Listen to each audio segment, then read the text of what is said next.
por supuesto, para hablar de un tema que nos preocupa y que hemos abordado en algunas oportunidades, pero que es necesario seguir profundizando y seguir explorando. Es decir, los niños, las niñas, los y las adolescentes están demasiado expuestos a las redes sociales.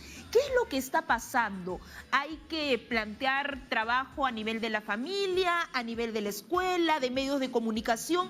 ¿Quiénes son los actores que están involucrados en todo esto? Para eso tenemos la presencia de Eric Iriarte, experto en nuevas tecnologías, amigo de la casa y bienvenido nuevamente, y César Cortés, psicólogo responsable del programa de jóvenes del Impares. Bienvenidos, ¿cómo están?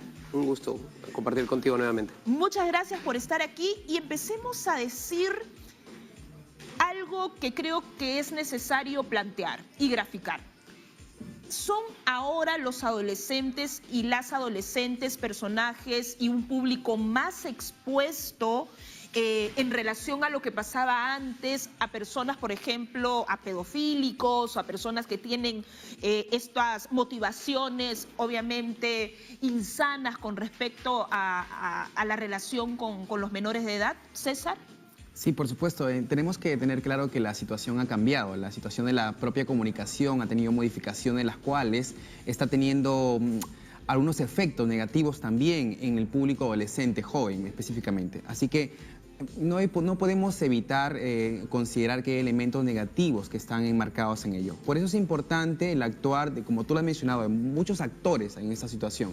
Porque no es solamente del adolescente o de la persona negativa o pedófilo que está detrás de la computadora tratando de convencer y obviamente sobrepasando las propias restricciones si es que lo hubieran en la familia o de parte de los padres hacia los hijos.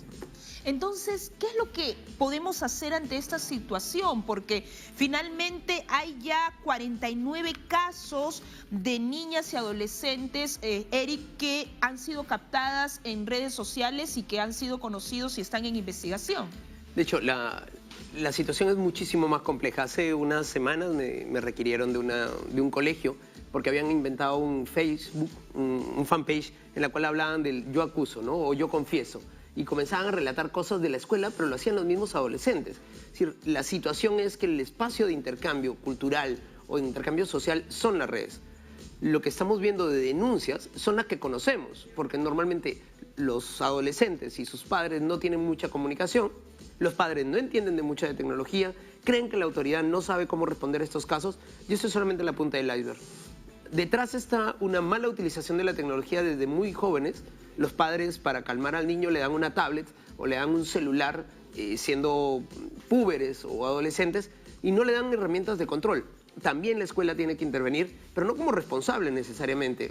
Los maestros no pueden estarle haciendo requisa en los celulares, ni pueden estar revisando el contenido, que también está bajo el tema de privacidad, sino lo que tienen que dar es capacitaciones a los padres, a los maestros y a los mismos estudiantes de cuáles son los peligros, muchas veces hasta de explotación sexual de los niños y adolescentes a través de las redes sociales. Hay proyectos desde el Estado, desde la sociedad civil, trabajando este tema, pero no es suficiente. Sí, les vamos a recordar a nuestros amigos y amigas nuestros teléfonos. Estamos precisamente esperando sus llamadas y también que nos escriban a nuestras redes sociales, a nuestro Facebook, a la cuenta de 3 y a nuestro Twitter, a la cuenta de 3_PE. ¿Cuáles son las características que tienen principalmente estos adolescentes que son captados por estas personas que están precisamente con este objetivo, César? Bueno, sí, es cierto, no se trata de vigilar todos los momentos o espacios o estar detrás de ellos en cada situación para ver con quiénes hablan, qué amigos tienen, qué tipo de actividades están realizando de la vía virtual, en el mundo virtual. Lo que pasa es que es cierto, tienen que fortalecer esas capacidades porque las y los adolescentes igual tienen que afrontar situaciones negativas, ya sea en el mundo real y ahora en el mundo virtual. ¿Cómo es que las y los adolescentes afrontan esas situaciones? Afrontan con información, con que la información sea real, con que no les ocultemos nada, con decir las cosas que afuera hay peligro, hay riesgo, hay cuestiones negativas y también hay pedófilos. Hay pedófilos que van a convencer, que van a conocerlos, que van a tener estrategias para poder llegar hacia ellas y hacia ellos, para de esta manera poder tenerlos cercanos y poder que ellos actúen a lo que ellos quieren que hagan. Pero es correcto, por ejemplo, permitir que un adolescente, un niño de 12 años, de 13 años tenga acceso a Facebook y que pueda de alguna manera comunicarse con gente que quizás no conoce. Mira, Eso. Facebook tiene una limitante de edad para que los menores de 16 años no puedan tener cuenta de Facebook. Sin embargo, lo que hacen Sí, es cambiarse la edad. porque es el espacio de interacción. Ahora, Facebook es solamente lo que podemos ver. De hecho, los jóvenes ya están dejando Facebook, están utilizando otras herramientas. Pero muchos tienen el PlayStation y el PlayStation tiene una comunidad de chat donde los jugadores están conectados y los padres se preocupan de que no tenga celular, pero le dejan el PlayStation y en el PlayStation también está la herramienta. Esto está avanzando hacia herramientas que no conocemos, que los padres no están preparados, pero pueden llegar a reglas absurdas. Por ejemplo, después de una crisis de corrupción que hubo en Palacio de Gobierno, impiden acceder con celulares a Palacio de Gobierno. Sin embargo, te los quitan en la puerta. Sí. Sin embargo, si alguien no lo muestra o si alguien lo tiene en la propia oficina, puede colocar lo que quieras. Lo mismo sucede con los jóvenes que ven lo que ocurre. Tienes que les dicen no mandes contenido subido de tono, pero ves los chats de los padres, de la promoción de colegio, de la promoción de universidad, realmente son bastante complicados de tratar de entender el tipo de tono de conversación que puedan tener. Entonces, es como una doble, triple moral que se tiene. Sí, está mal que los niños tengan esto, sin duda, pero no es solamente tarea de la escuela, es tarea fundamentalmente de los padres. La tarea de la escuela es ayudar a los padres para que tengan herramientas. La computadora, ¿dónde debe estar? En la sala de la casa. ¿Por qué? Porque todo el mundo la puede ver. No debe estar en la habitación donde lo mandas castigado. Tiene conexión a internet, tiene el celular, tiene la tablet. Al final, lo que genera la misma estructura es que la falta de capacidades en padres termina afectando más esta situación. ¿Por qué un niño o un adolescente acudiría o iría o tendría la necesidad de conversar con un extraño y no con su padre, su madre o un amigo que pueda ver todos los días, César? El mundo interactivo es bastante atractivo, más aún para las y los adolescentes, porque ahí pueden crear personalidades y ellos mismos, no necesariamente cómo son, sino cómo deberían ser o cómo quieren que los vean o ser reconocidos. Este detalle es que en la etapa adolescente, las y los adolescentes en realidad tienden a afrontarse o a mostrar mucho más valor o a afrontar situaciones que también los ponen en riesgo. Esto curiosamente, o a pesar de negativo que puede sonar, le da también puntos a favor dentro de su círculo social. Quién se enfrenta, quién sale con otra persona o con cuántas personas está saliendo también.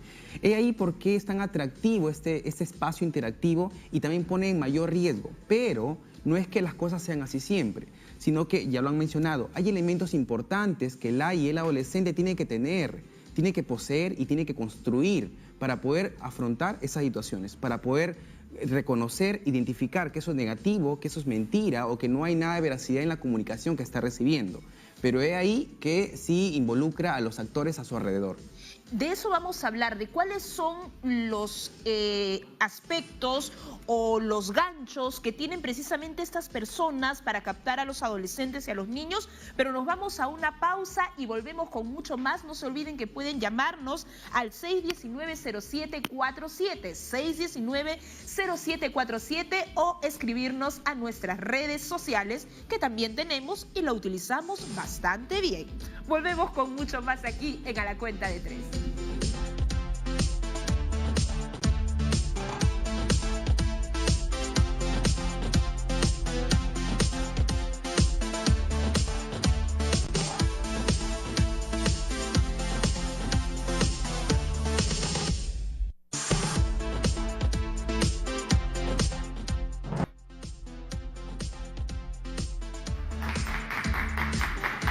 Seguimos aquí en A la Cuenta de Tres y por supuesto hablando sobre la exposición que pueden tener adolescentes, incluso niños, en las redes sociales. Y tenemos una llamada de Juana Escalante de Comas. Juana, ¿qué tal? Buenos días. Juana. Escucho ahí a Juana, pero creo que se ha quedado un poquito lejos. Vamos a esperar comunicarnos bien con Juana, pero nos quedamos con una pregunta pendiente, César. ¿Cómo podemos plantear que los niños, las niñas y los adolescentes, sobre todo, reconozcan este riesgo que puede significar el contactarse con determinadas personas en el ámbito virtual? Bueno, inicialmente nadie tiene herramientas suficientes para poder cubrir esa necesidad que mencionas.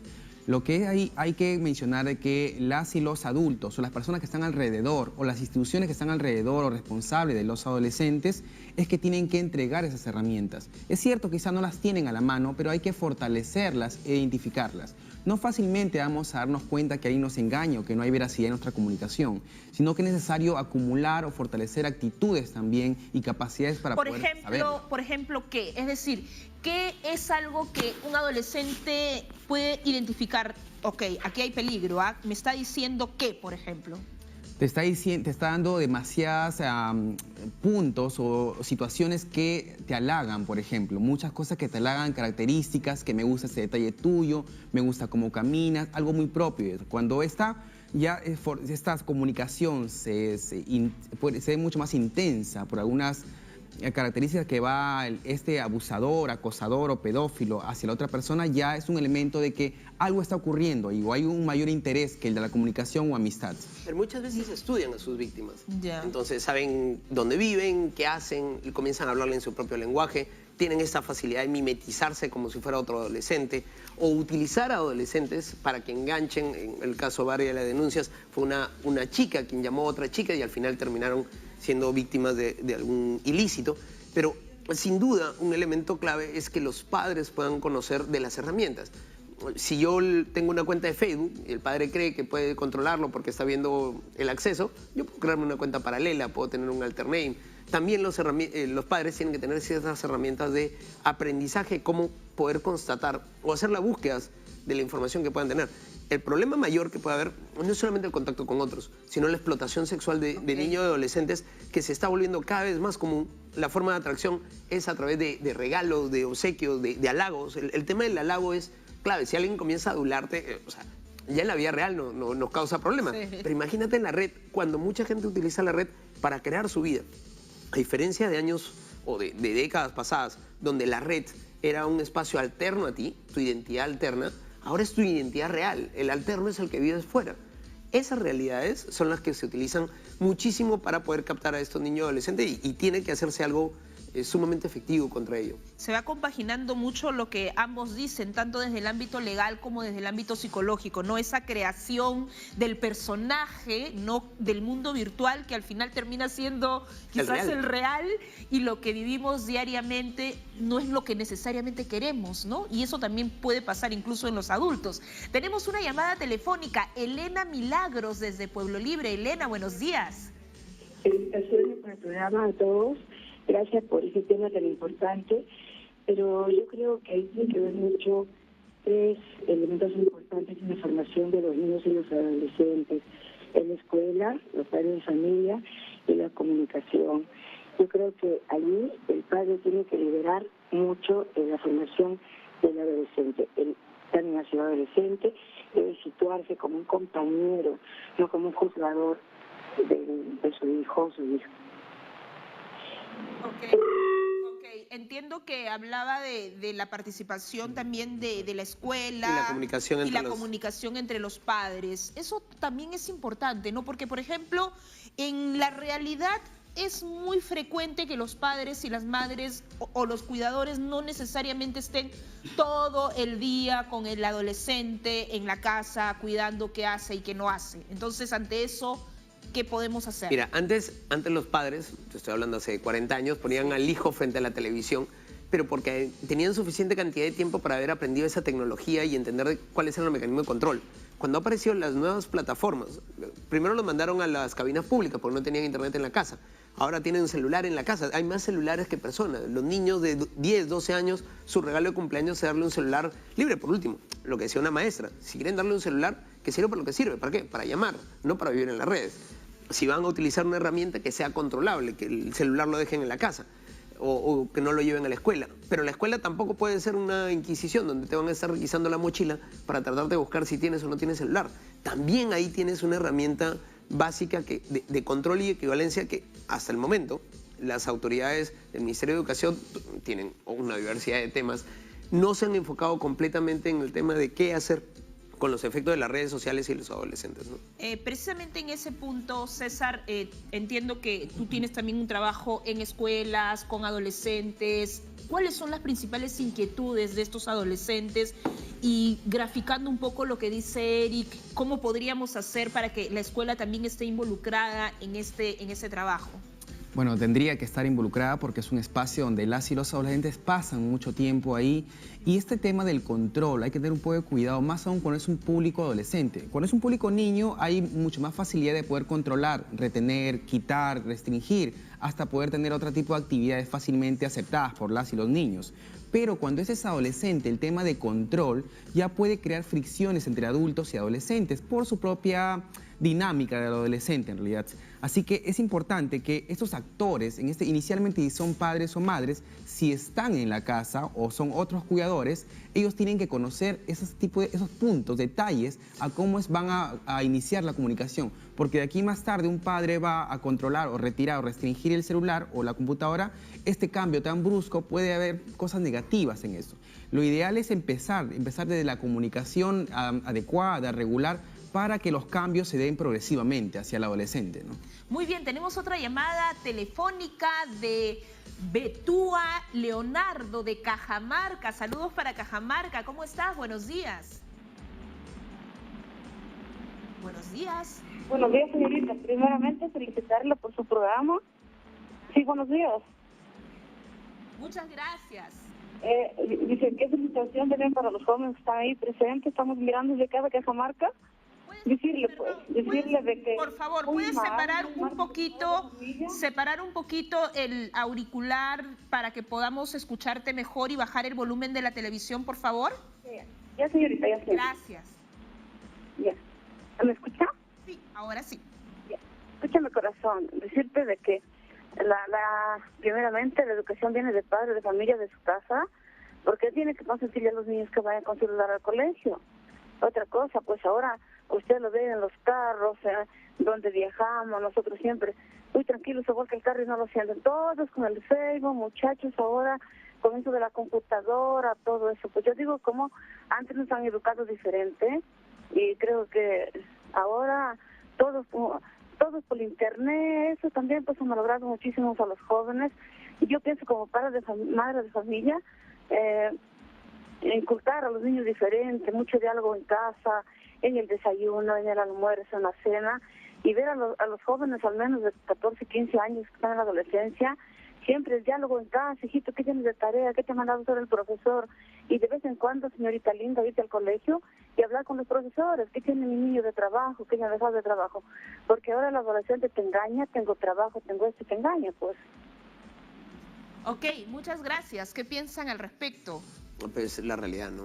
Estaba pensando en que cuando los análisis de matrimonios, más del 70% de los matrimonios tienen algún tipo de vinculación originada a través de la utilización de tecnología. Los adultos hacen sexting, por lo menos 60% de la población que utiliza tecnología hace sexting de algún tipo. O sea, la realidad es que estamos viviendo en estos entornos digitales y como que quisiéramos tener una doble moral, ¿no?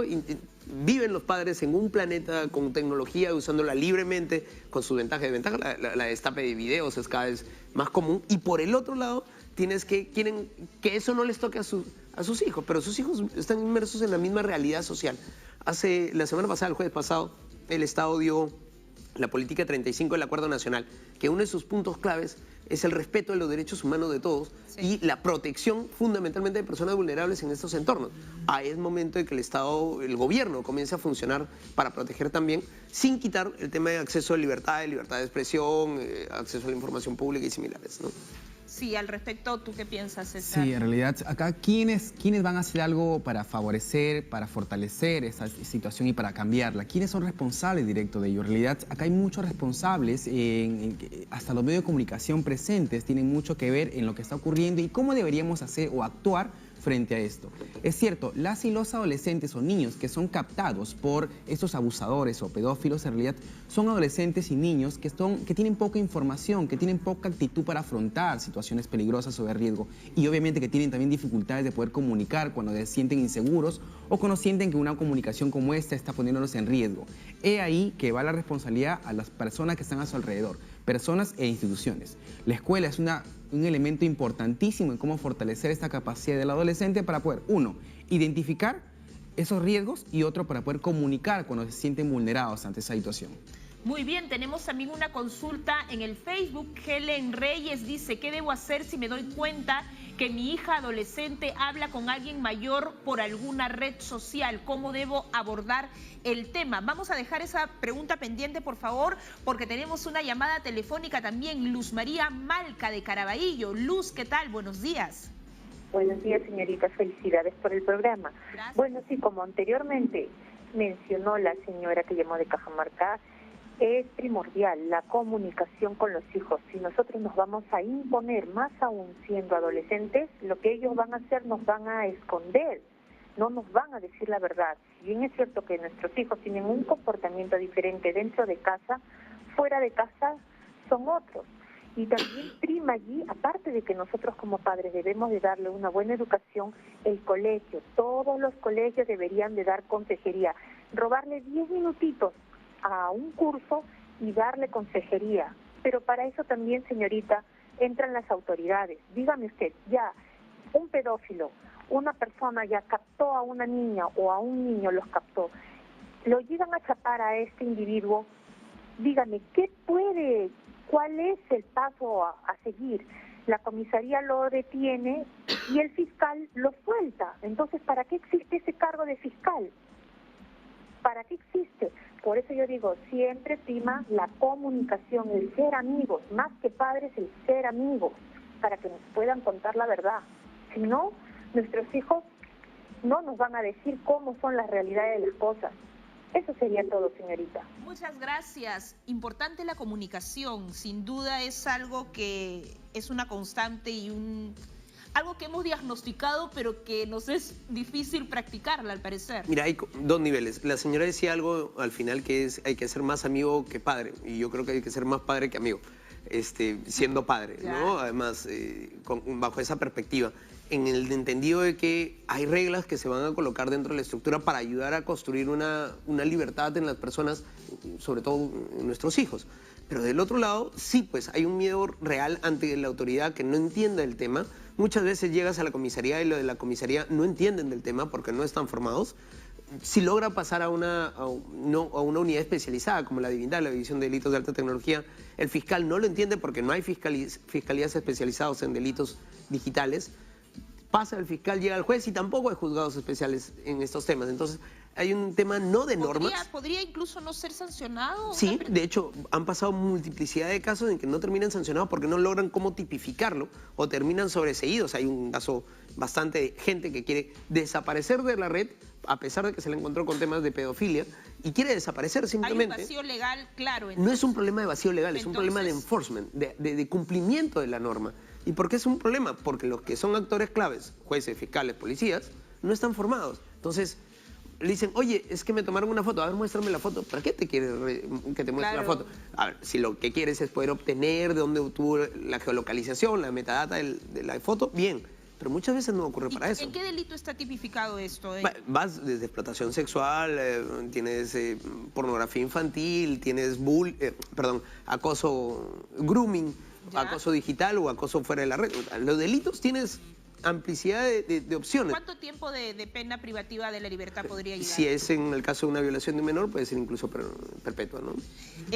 No puedo dejar de preguntar esto porque la señora también lo hizo y habló de la escuela. Y precisamente ayer, en primera instancia, la Sala del Poder Judicial ha señalado, por ejemplo, que el enfoque de igualdad de género sea observado en el currículo educativo nacional. Ese es un punto que puede no parecer directo con este tema, pero que sin duda nos plantea también escenarios complejos, ¿no? Por un lado estamos tratando de erradicar la violencia, de eliminar el acoso, y por otro lado decimos enfoque de género no hablemos de identidad, no hablemos de discriminación. ¿Qué está pasando y cómo plantearlo en el ámbito escolar, César?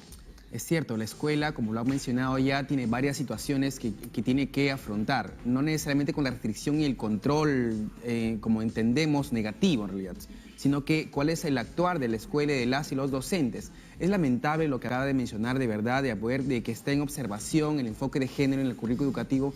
Esto es un elemento importantísimo y también es una herramienta necesaria para poder afrontar esas situaciones, para poder afrontar la situación de que los pedófilos o abusadores buscan a personas o se comunican con personas que son inferiores a ellos, inferiores en empoderamiento, inferiores en información, inferiores en actitud.